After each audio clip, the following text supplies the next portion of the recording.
let's toss it over to the fourth member of our broadcast. By Bakole's standards, he had a pretty good, fundamentally disciplined first round. In large part, he kept a solid base, meaning he stayed in boxing stance, which allowed him the spectrum of head movement and a full punch arsenal. He had his moments.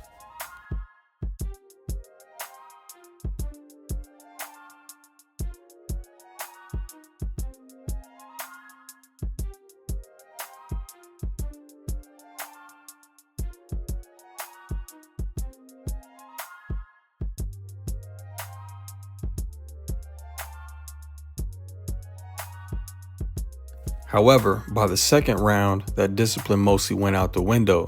Bakole would start to take evening strolls into action, or what we call crosswalking in the range. In boxing, walking is a constant base break where you're obviously crossing your feet, but unlike a shift, it's crossing your feet into non-boxing stances while moving towards your opponent, which severely limits the ability to move your head as well as limits effective power and your punch arsenal.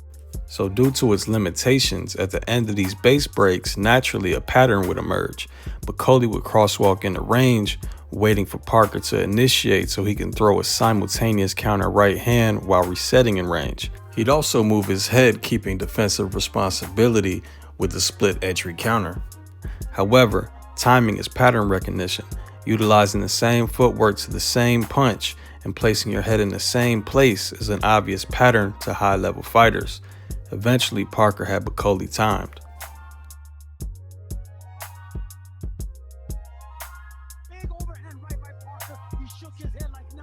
I didn't fall. And the big tree went down. Was a temple shot by Joseph Parker. We have seen that time and again when guys get hit. He's hurt. Billy Nelson off the red there. On top of that, while genetics and natural durability play a role, being in shape improves a boxer's ability to take a punch due to better muscle support, endurance, and then recovery.